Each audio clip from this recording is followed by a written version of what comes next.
Hi, this is Danny Flexen and welcome to this week's edition of ReFLEXions, our weekly look back at the action just gone at the weekend. We're out every Monday at 4:30 p.m. This week's going to be a bit different, as the last couple of weeks over Christmas have been, in that there weren't any major fights, especially not in the UK over the weekend.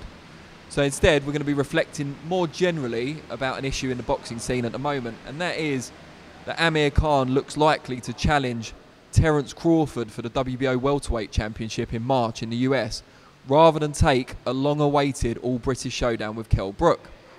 This has got diverse reactions on social media.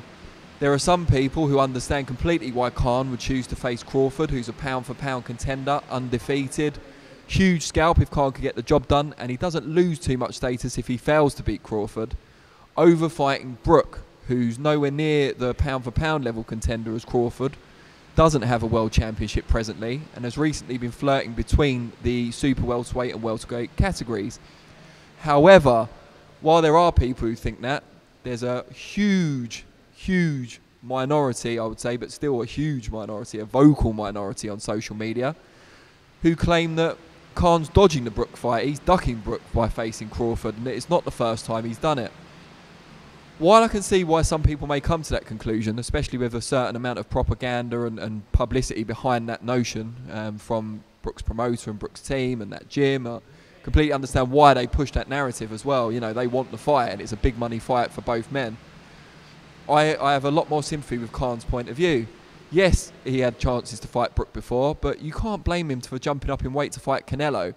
It always looked a long shot for Khan to win that fight. Of course it did, and it was proved when he got knocked out. However, he made big money. He furthered his profile worldwide because Canelo is one of the biggest worldwide stars, if not the biggest, in boxing. And yeah, he lost, but he didn't lose any ground at his favoured weight of welterweight by losing to Canelo, who's now up at middle or even super middle if you take him at his last fight against Rocky Fielding. Khan also spent a long time, and this is something you can criticise him for, I think sensibly, chasing Floyd Mayweather and Manny Pacquiao. You know, neither of those fights came to fruition. Even when he won a fans poll that Floyd Mayweather put out against Marcus Maidana, Floyd still went and fought Maidana instead. You've got to wonder if he's just messing with Khan at times. But the point is, Khan didn't nail down either of those fights, and maybe back then, when he and Brook were both closest to their primes, that would have been the best time for Khan to take the fight and see who the better man was. Now, Khan's attitude's pretty simple to understand.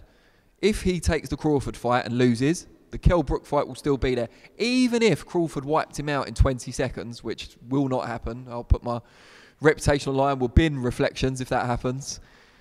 Even if that happened, I think they could still resurrect it, call it a blip, whatever. Crawford's a great fighter. Khan will be going in as the underdog. He might not be going in as the underdog against Brook. They could still resurrect that fight. If Khan were to fight Kell Brook, and yes, he'd make a lot of money, it'd be huge, it could be at Wembley, big British fight.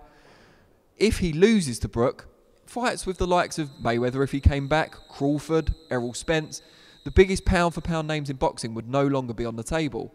He could not come back. Unless it was a really tight, controversial defeat, he could not take himself from a loss to Kell Brook to a fight against one of those elite operators. It's just common sense. So Khan's playing the long game. Although Kell Brook said it's now or never before his last fight, Brook hasn't got a million options, you know. He could fight Jarrett Hurd. Jarrett Hurd said he'll come over here and defend his belts against Brook. Tony Harrison said the same thing. These are good opportunities for Brook if he really fancies himself as a genuine 154-pounder. If he thinks he can squeeze himself down to 147 and that's where he can be most successful for 1 or 2 fights before he retires, then I understand him hanging around for the Khan fight. But he's got to understand that Khan will pick Crawford, most likely, and then win or lose. And you know, the odds say that he's going to lose.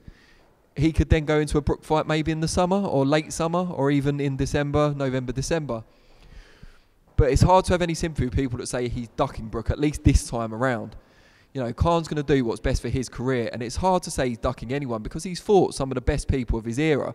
You know, this is a guy who's beaten the likes of Zab Judah, Paulie Malignaggi, Marcus Maidana, before Maidana fought Floyd Mayweather, and came through hellish punishment in that fight as well. Proved that he has some semblance of a chin in that fight. So he's fought a lot of good people. He's unified titles at super lightweight. He's only lost to big punches really over the years as well, and you know, out of his weight class against Canelo. He's never lost at welterweight. Against Crawford, it'll be more of a chess match. Khan's speed against Crawford's skill and timing. I think it's a fight I'd like to watch, to be completely honest. It's not just because I like Khan. I've got a lot of time for Brook as well. I've known both of them for over a decade now. But you've got to be straightforward about this. Boxing is a sport, but it's also a business. Khan's already built his legacy. He's fought most of the biggest challenges out there.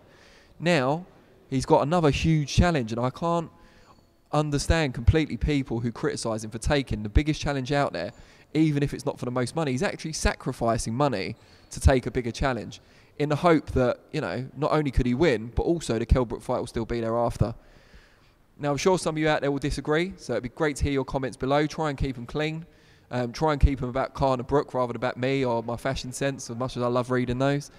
And we'll see you next week for ReFLEXions, 4:30 p.m. next Monday. And we might be filming that one on location as well, because there may be a big press conference next Monday, but we'll let you know. Thank you very much.